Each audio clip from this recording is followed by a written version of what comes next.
Hi, my name is Guy Lawrence and thanks for tuning into my podcast today. If you're enjoying these conversations and you want to check out more of this transformational work, be sure to come back to guylawrence.com.au and join me as we go further down the rabbit hole. Enjoy the show. Theresa, welcome to the podcast. Thank you. It's a pleasure to be here, Guy. I love kicking off the show and asking, and I'm sure you travel a lot. So if you were sitting on an airplane next to a stranger and they asked you what you did for a living, what would you tell them? That's always an interesting question for me because I do many things. But I travel around the world these days teaching personal development, but more with a spiritual context using universal ancient wisdom teachings. So I teach Kabbalah, I teach personal alchemy, which is our journey of transformation.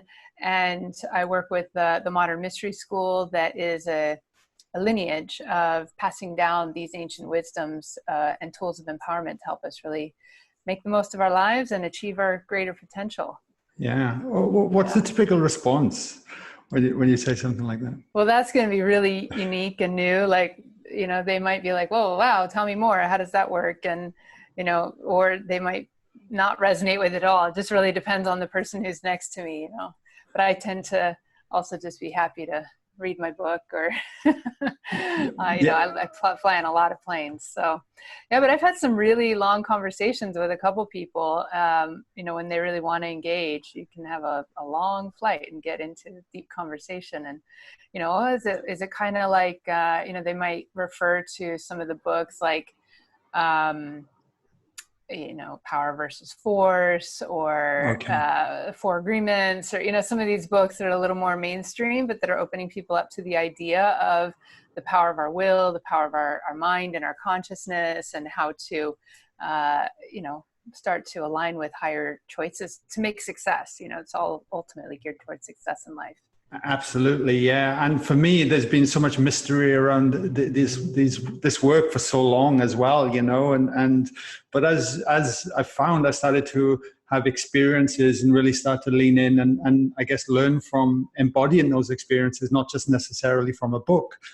Yeah. Then it all started to make sense, and then it's like that's where the big difference comes in. Is when we actually have an experience of it. You know, it's one thing to just have it as a concept and to think of it and they're like, oh, that sounds nice, you know, but it's just sort of out there. But when we really have an experience of it and we start working with the practices and the tools, and then we directly have our own insights and can relate to the types of things that they're talking about in the book, then we really start to own it and open up our eyes and integrate and see that, oh, wow, there really is more here. And I got to pursue this further, right? Yeah, it becomes quite addictive, actually. And just even the learnings and teachings and continuing to evolve. Like I mean, I love it. I mean, hence why I'm doing all this in the podcast and everything. But I got to ask you, Theresa, I'm always fascinated. What led you to teaching this work so passionately?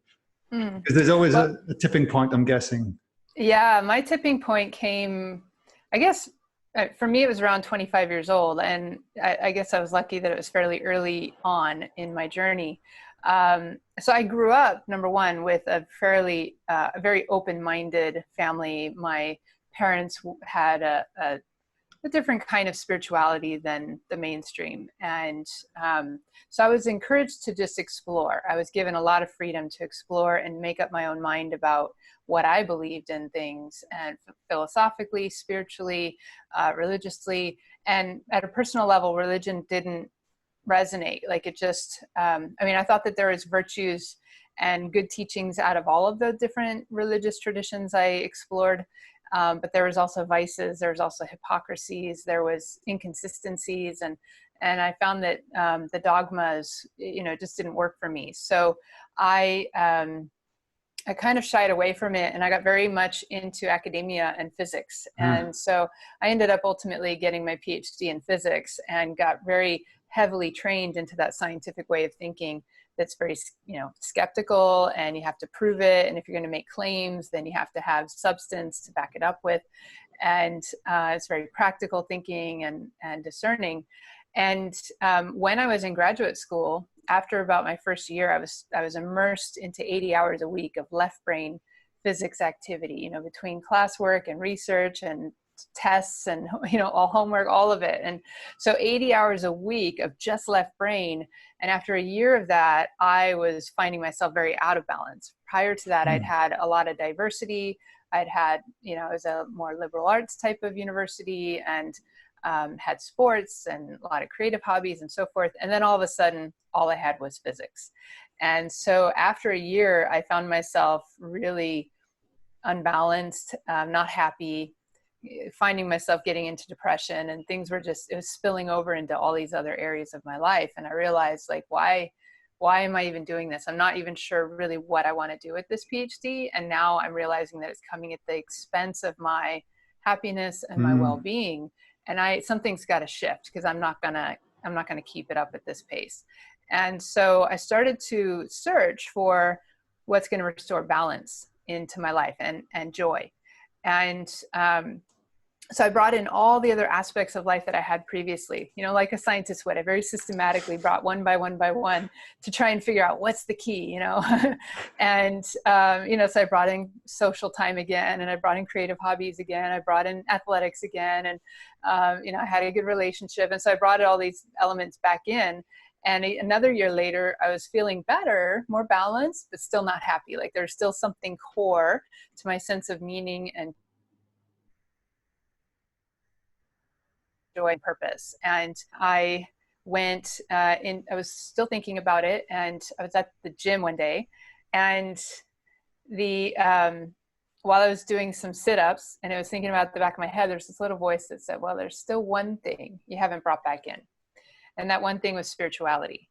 And so at that point, I was very surprised. I thought, well, you know, it's always just sort of been there. I've never had it in front. I didn't think it was that important. It just sort of informed my background philosophy of life.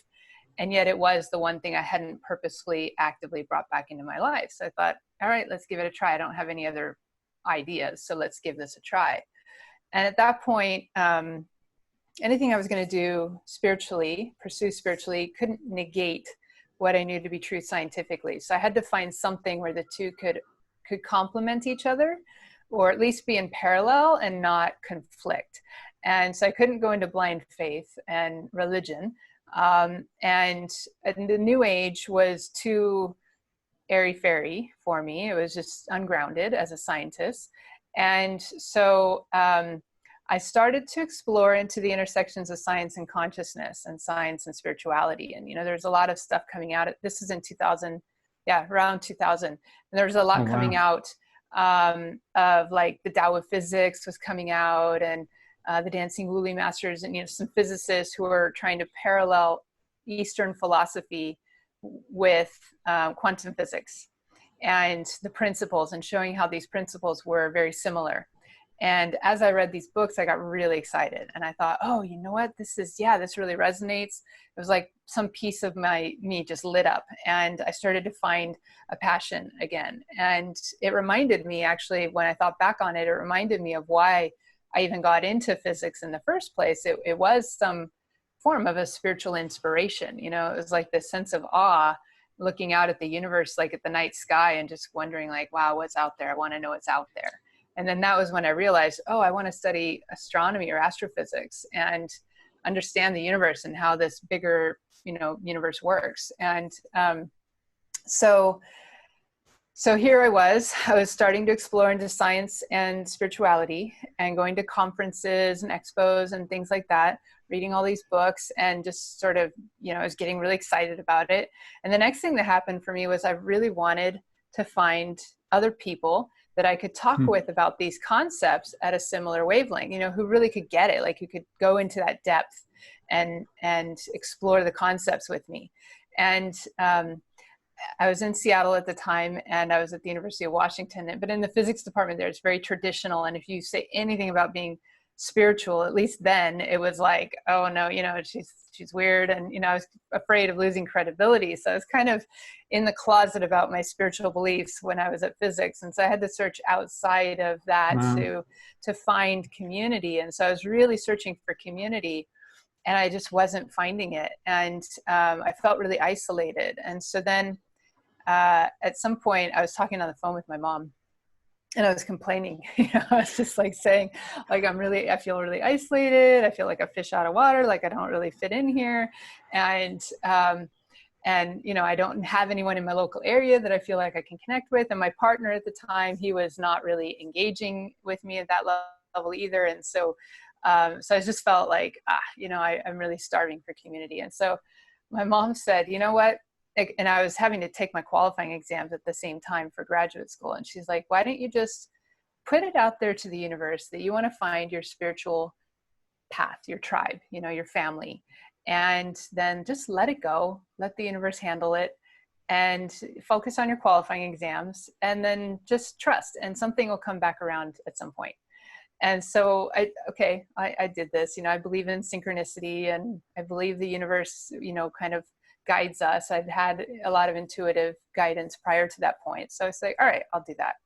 And then within 2 weeks after that, as I put it, I got really clear and I put it out there, my request to the universe, synchronicity happened. And I was connected with somebody who was a practitioner of the modern mystery school. And if I can go into there's a long story and there's a short story. So the longer story was that her name was Verla Wade, and she had sent my mom an email, or actually she had a webmaster send my mom an email saying she wanted to cross-link websites. And then when my mom went to check out our website, she saw this stuff about awakening the DNA potential and activations and mystery school. And then she's like, digs a little deeper. She's like, where is this woman? And she saw that she was in Seattle. And here I was in Seattle saying, I want to find my tribe. And so my mom then emailed me and said, oh, you should go check this out. I think there are no accidents. You're just asking to find people that you could connect with. And here's this woman wanting to, who lives in your area. So I then went and I decided to get an activation from her, a life activation. And I went in, I was, skeptical. I tried lots of different energy modalities at that point. And I'd experienced quite a bit. I'd already been doing Reiki for several years, which is a basic kind of energy modality. And during the session, I could feel the energy, but it wasn't super strong, but it was subtle, but I could feel it. But the information she also said to me about what she was reading in my energy field and the DNA activation part of it was very clear and very accurate. And she didn't really know me. And then we found out at the end of the session, I said, she's like, how did you hear about me again? And it's like, oh, you sent an email to my mom wanting to cross-link websites. And she's like, who's your mom again? And, I told her name, and she's like, that name doesn't ring a bell. And you know what? I told my webmaster to get in touch with a woman in California who did something called DNA music, and she must have gotten your mom by accident. And so this is just one of those things where it was like, yeah, it wasn't an accident. It was the universe just trying to create the link. And that then became my opening into the modern mystery school path. And I didn't really talk with her for 4 months, but I was noticing the shifts that started happening in my life after this one session.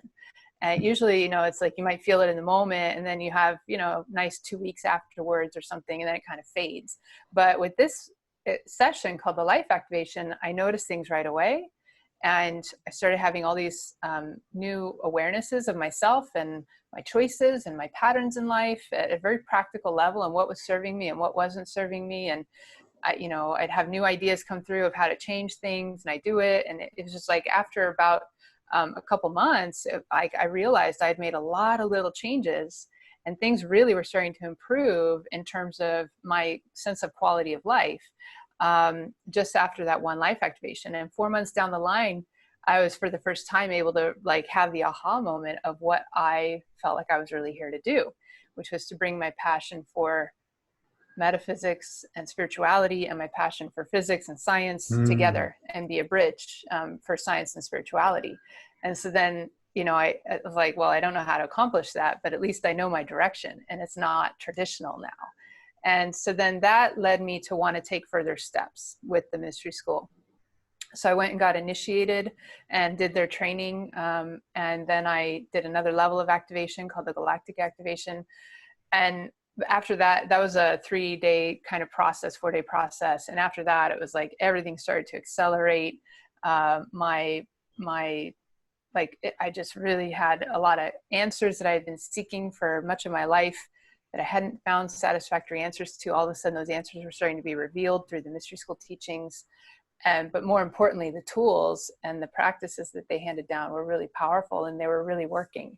And so I decided, and I felt when I was there, like, oh, these are the people, like this is the universe's response to my request to find my spiritual tribe and path.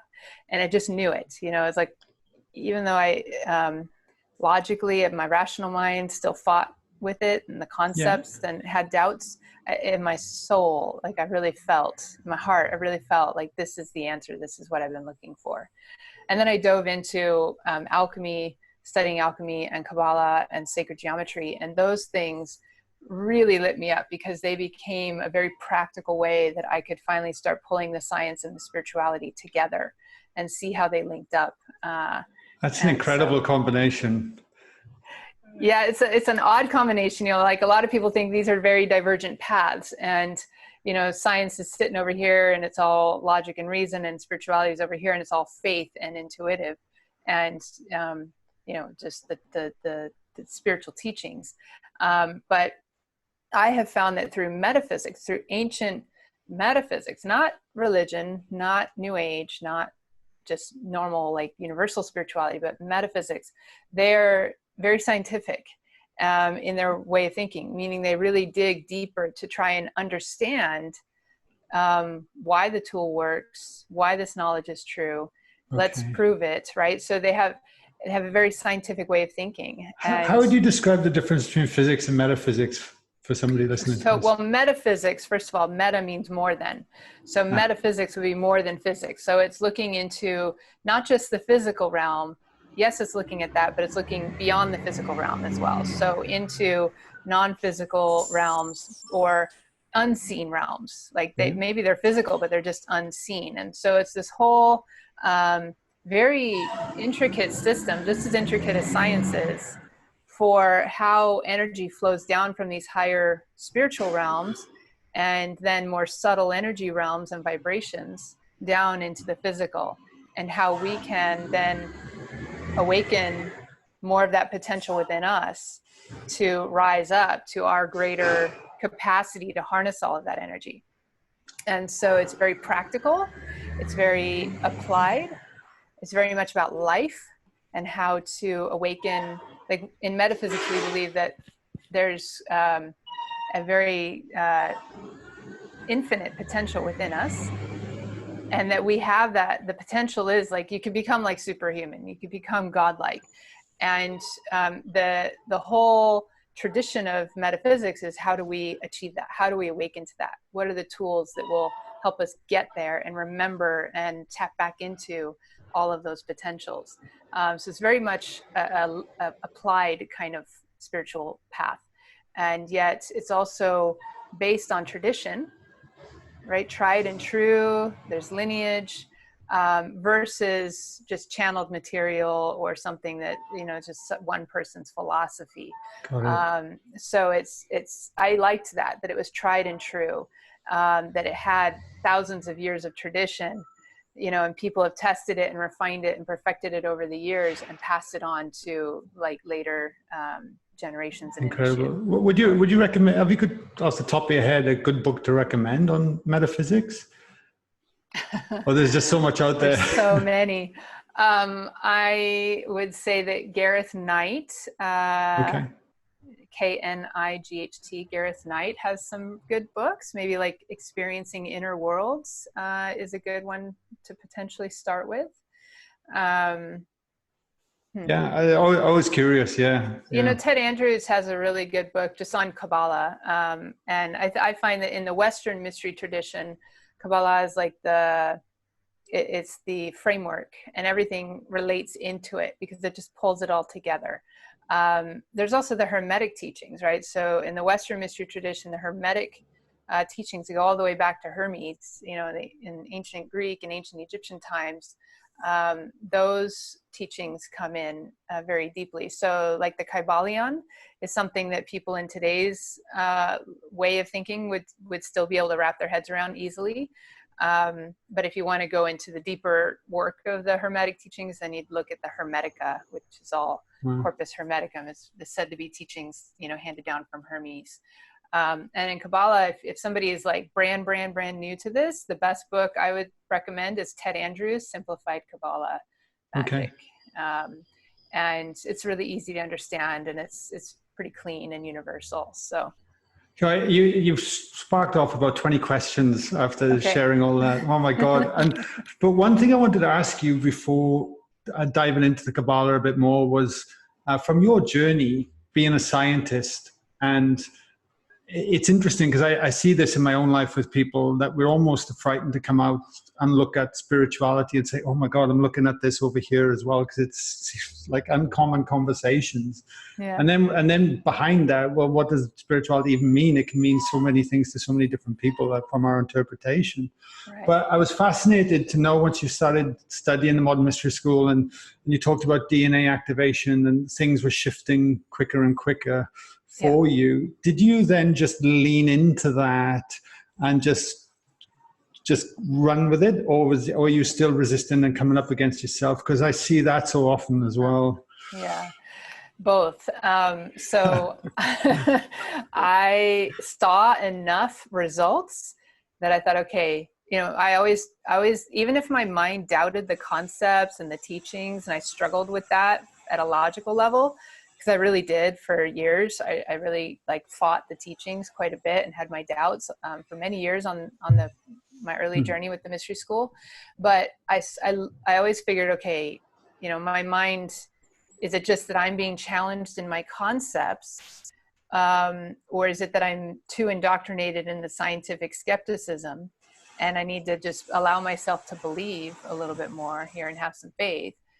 So I really checked myself with that. But then I always thought, okay, you know what, by the results that it creates in my life, or by the fruits, you shall know.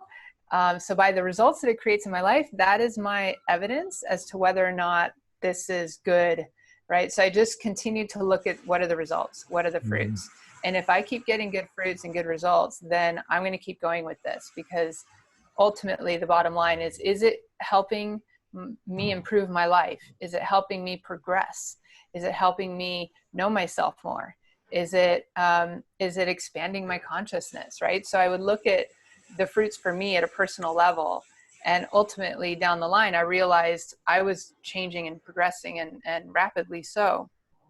And I was getting that feedback from other people around me who had known me for a while as well.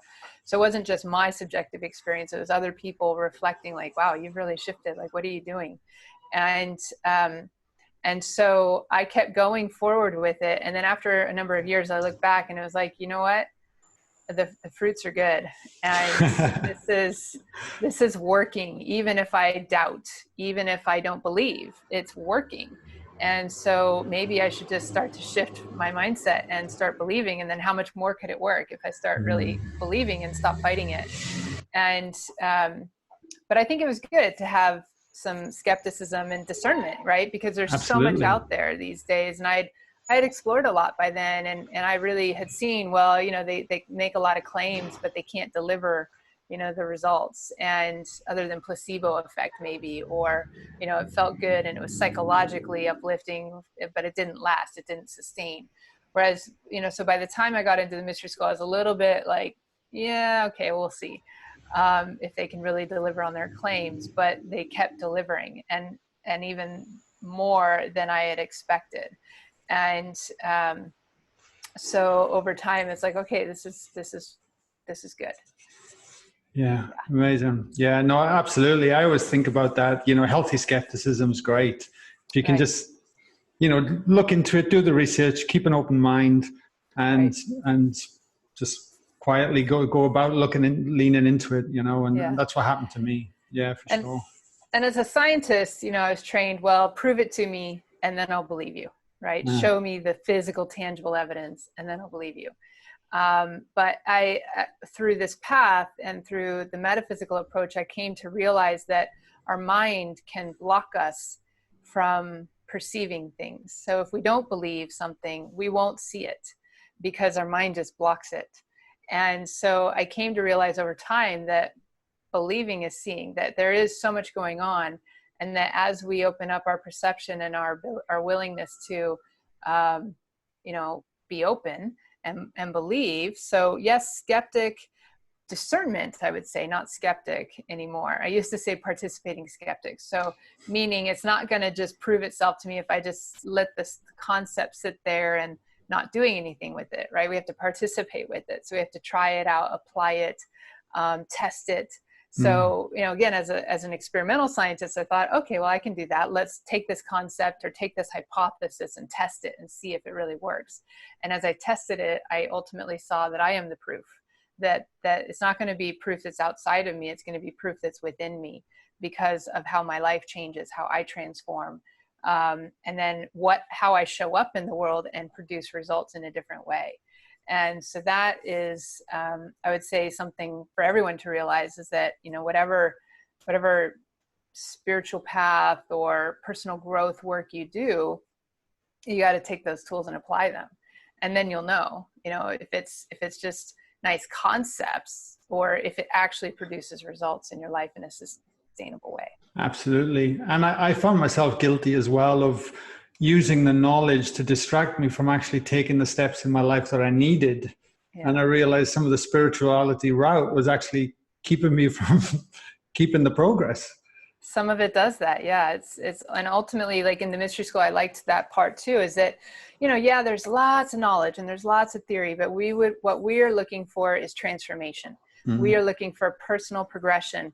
And if the knowledge is only good if you're going to apply it and do something with it and learn directly from it through your own experience and come to really understand it. If you just keep it there as knowledge, it's just filling up your headspace and, like you said, distracting you from the real work.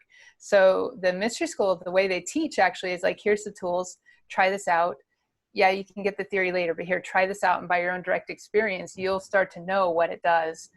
Because you've had that insight, right? All the knowledge is ultimately within us. We just need the keys that awaken what we already know. And so this is what the mystery school focuses on, is here are the keys to helping you awaken your own potential and what you already know and how to harness your life, how to, become more the captain of your ship and mastery in your life.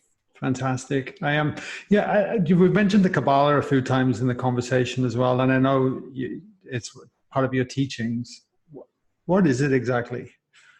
So Kabbalah is the study of life, right? And it's how do we really master our potential? How do we awaken the soul, right? So it's a journey of helping us to really get into a deeper connection to our soul, our mind. How does the mind work? And when we know how the mind works, then we can start to train it properly, repattern, reprogram some of the way we think, because the way we're trained or indoctrinated in the world is dumbing people down and or limiting their belief systems of who and what they are and what they can accomplish. And so there's a lot of faulty programming that comes in through our upbringing, through our society, culture, religion, all of it. And so Kabbalah is helping us to reorient the mind and how the mind thinks back to the way it was originally intended to. And in working with a more multidimensional way of thinking rather than just being stuck in a box. And the word Kabbalah means to receive. And so it's about teachings and revelations that are revealed to us, whether through our own insights and meditations and contemplations, or whether it's through the oral tradition of the teachings being handed down from the teacher to the students. And then what those do for us to help us expand our consciousness. And ultimately, it's about know thyself. Like, who am I? What are my gifts? Where have I come from? And how has it led me to this moment? Where am I going from here? And what is my purpose, right? And if we can really get to know ourselves in those, in relationship to those questions, that then becomes this, and those are questions that there's no end to the answers, right? There's many, many different layers of answers to those. And so as we come to know ourselves more and we get more answers to those questions, we expand our self-awareness and our self-concept. And then the way we work with it in the mystery school is a bit different. Like, a lot of people think of Kabbalah as Jewish mysticism. Okay. And there is certainly that lineage and tradition of the Kabbalah in the Jewish mystical path. But that pretty far back, there was also a branch of Kabbalah that came off that blended in with the Hermetic path and the ancient mystery traditions of, you know, in alchemy. Like, alchemy really works with Kabbalah in the Western version of it. And in the Renaissance time later, there was also another merging again with bringing Kabbalah and Hermetic teachings and the esoteric Western mystery teachings together. And the way we work with it is more universal. So it's not tied to any particular religion. And we look at it as a mirror into the self. And how do we then ascend the tree? So we work with something called the Tree of Life, which is a sacred geometry, a glyph. And we talk about each aspect of this Tree of Life is a part of us. And is it like a framework? Is it the Tree of Life, or? Yeah, there's it's a little bit hard to describe. It's like triangular at top, and then there's kind of a square section in the middle, and then a circle at the bottom.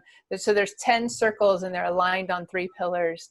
And they each represent, they talk about them representing 10 different aspects of God or of the spirit, the source. But there are also 10 aspects of us. Okay. And so you can use this Tree of Life as a way to organize information. And you know what, this is one of the big things that I loved when I first discovered Kabbalah, because when I first heard about it in my first year of the mystery school, I was like, I have no idea what that is. Like, every time they talked about it, I was like, shoo, right over my head. And yet every time they talked about it, I get this intuitive resonance, like, I need to know more. Like, what is this? And so I dove into it, and I really, that's where I started to lean in, was when I got into the Kabbalah system.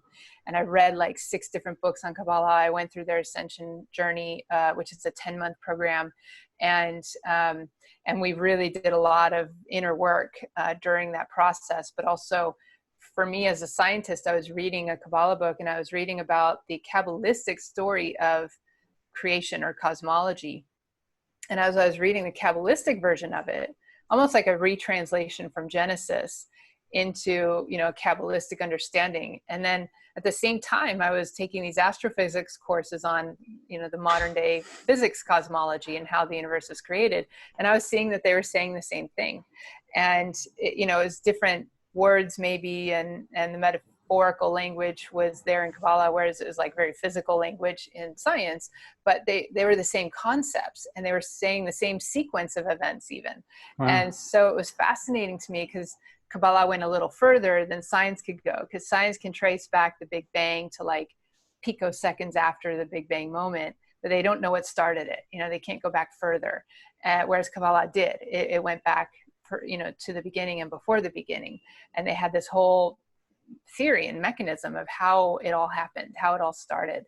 And I thought, wow, you know, if the Kabbalists have known this for thousands of years, and our modern day science is just now coming around to this, like, what else do they know, and what else can we learn from them?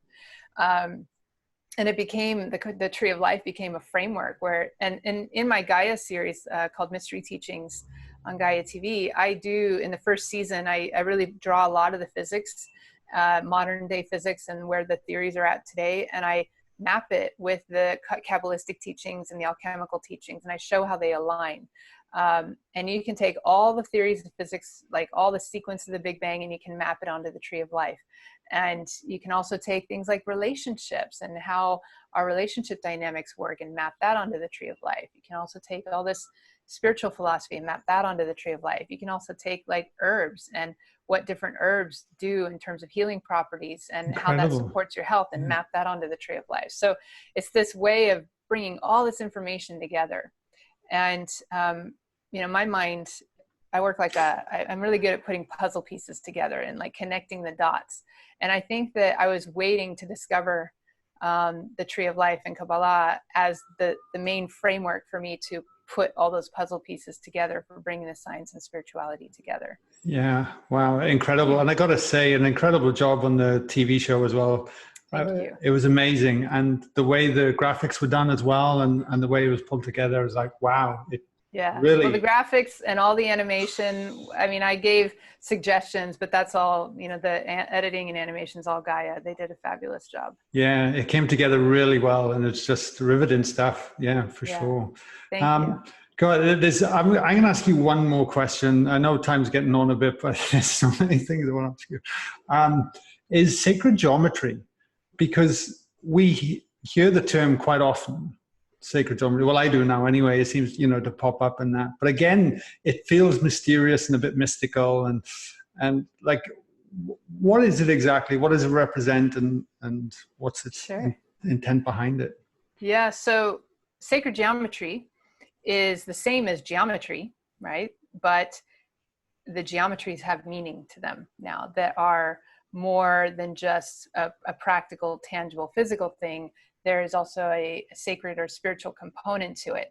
So what we would say in the metaphysical teachings is, well, let me say this. So in science, they say the universe is built on mathematics and, you know, physics, and then organizing those, you know, through different laws of combination, organizing all of that together. And we look at our physical world, and everything is built upon certain geometric forms. And so you have squares and circles and triangles, and you have what are called the platonic solids. And, you know, we all learned a little bit of geometry in high school, right, in our math classes and so forth. And when I learned geometry in high school, it was like, I don't get this. But then when I came to sacred geometry and I started learning about the meaning of each symbol and how we would use it as a way to view nature and the universe and understand the messages that it's trying to reveal to us in its organization. Like Einstein once said, you know, we want to understand the secrets of the old one, or read the thoughts of God. And sacred geometry is one of those ways that we can do that. So I like to think of sacred geometry as a language of creation. It is the patterns of how the universe is built. And yet each geometry has specific meaning. So for example, an upright triangle, you know, usually relates to the Trinity. It usually relates to spiritual energies. And it's ascending, and it's very fiery and dynamic and uplifting. Whereas a sphere or a circle is usually related to like cycles, like the cycle of life. And also spheres, if you look just very physically, every stellar body, every planetary body out in the universe always form into a sphere, or approximately a sphere, because that is the best volume for physical materia to organize itself around. So there's a real physical reason to it. And yet in sacred geometry, we know the sphere represents earth, or the body, or being grounded. And whereas the square and the cube is more like the mind, and the triangle is the spirit, or the pyramid. And you see things like, for example, the Fibonacci spiral, which is what we call the golden mean spiral. And that spiral, you see it in spiral galaxies, you see it in the shape of shells, you see it in the pine cones, you see it in sunflowers, you know, you see it all over the place in nature. So this is one of the patterns that our universe is built upon, and there's proportion to it, so there's mathematics to it, but there's also beauty and harmony in it. And the ancient Pythagoreans, who really studied a lot of math and sacred geometry, they said that sacred geometry is like frozen music, that the same rules that govern harmony and beauty in what we hear are the same rules and proportions that govern proportion of geometry and aesthetics and what we consider visually to be beautiful. And so it's about harmony, and it's about beauty, and it's a language of creation that we can work with. And what I love about the mystery school teachings on sacred geometry, though, is, again, how do we use it, right? So it's one thing to have it in your art and to make it, you know, to have these symbols around you, and they're beautiful and they're cool looking, but how do we use it in our life to actually raise our vibration? And we can use it to heal and raise our own physical body's vibration as well as our environment. You can use it to like sanctify and raise the vibration of your environment by creating grids and sacred geometric patterns with crystals and things like that around you. So yeah, that's a short answer to what sacred geometry is. Yeah, incredible. I teach a long time on sacred geometry. Yeah, wow. No, I can only imagine. I can only imagine. Amazing. Look, I'm aware of the time, so I'm going to ask you some questions I ask everyone every week on the show. And the first one is, what's been a low point in your life that's later become a blessing? A low point that later became a blessing. Well, I would definitely say that time when I was in graduate school and I was feeling really depressed and dissatisfied with, I mean, everything was just like, I was not happy with anything in my life at that time. And you know, it seemed like things were falling apart. Like everything that I thought, this is what my life is going to be. It was like, I was realizing none of that was going to be the reality. Like it just wasn't satisfying me. It wasn't fulfilling me. And then what the blessing was, is that it put me on a search to discover, well, who am I and what do I really, really want? And what really is my calling and my purpose? And then that ultimately led me onto a path of amazing transformation and growth and spiritual development. And now I'm doing what I'm doing today, which is completely opposite and different from what I would have ever thought I was doing back then. You know, and if you had asked me in 2000, like if you had asked me in 1999 if I would be, you know, like having a GAIA TV show teaching about science and spirituality and speaking in front of hundreds of people and all of that, I would have said, no way, no way. But, and doing healing sessions on people, no, it was not anywhere in my concepts of what I would become. But I'm here today and I love it, you know, and it fulfills me. And it's definitely aligned with what I feel I came here to do, but it was quite a process to get there. Yeah, no doubt. Incredible. What does your morning routine look like? My morning routine, so I'll wake up and usually I need to shower first just so that I can really wake up because I'm on a bit of a dimmer switch to warm up in the morning. And then I will do some, what I call rituals or spiritual practices. So I'll, you know, kind of call in certain energies and center myself, a little bit of meditation and then just, kind of work my energy body or field. To feel like, okay, I'm centered, I'm balanced, I've got the energy flowing, and now I'm ready to go about my day. And then it depends on the day, you know, I don't really have a regular schedule, but that would be my morning routine, you know, and then I'll eat, I'll do a smoothie. I tend to do like a protein smoothie for my breakfast and drink, you know, lots of water and then I get going, you know, whether I'm creating or I'm going out to teach or I'm having a self-care day. Fantastic. Fantastic. If you could have dinner with anyone tonight, but from any time frame, anywhere in the world, who do you think it would be and why? There's a lot of good ones to pick from. I think at this point, I would probably talk to Nikola Tesla to figure out, well, what was it you really discovered? And because he was also an initiate and he knew, I think he knew Kabbalah, he knew Hermetic teachings, he knew alchemy, and he was trying to bring those teachings together with the science at a very practical experimental level. Yeah, right. And to, you know, to create free energy. And you got someone in the background there. Yeah, that's all right. And, you know, create free energy. So I feel like, you know, did he tap into 0 point field or was he just learning how to harness electricity? Did he, you know, was he able to create portals? Like what was he really doing? So I'd be fascinated to talk with him. Yeah, fantastic. Yeah, he's come up a few times actually on the show. Yeah. And last thing, with everything we've covered today, is there anything you'd like to leave our listeners to ponder on? To ponder on? Yeah, you know, ponder on who are you? If you were only to ever ask yourself one question every day, that's the question. Who am I? And don't, you know, when you answer that question, it's really about the essence of you.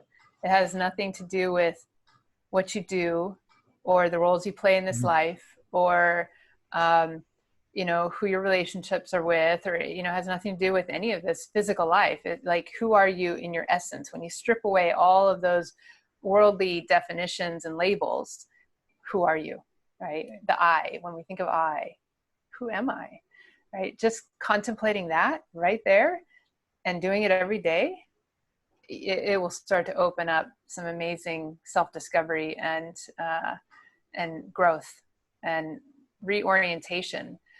Because, you know, a lot of people they don't know who they are. And so because they don't know who they are, they're so easily influenced by other people's expectations, indoctrination, the media, social media. You know, it's like we get so influenced by all these external influences because we don't know who we are. But if we start just turning in and saying, who am I? And defining that from within, it changes everything. Yeah. Amazing. I can vouch for that one for sure. Where can we send everyone, the listeners, if they want to learn more about your work, your teachings, everything that you do? Yeah. So my personal website is theresabullard.com, TheresaBullard.com. And then if they want to learn about the GAIA series, they can view some trailers and some sneak peeks at mysteryteachings.com. So those would be the two main websites for me personally. And then if they want to learn more about the Modern Mystery School, they can go to modernmysteryschool.com. Beautiful. They can find practitioners all over the place there. Yeah, well, I'll link everything in the show notes below it as well. Great. So Theresa, that was amazing. Thank you so much for coming on and spending some time. I reckon we could have done hours of conversation. Yeah, but, I'm sure we could have. that was incredible. Thank you so much. I really appreciate it. Thank you, Guy. It was a pleasure. Thank you.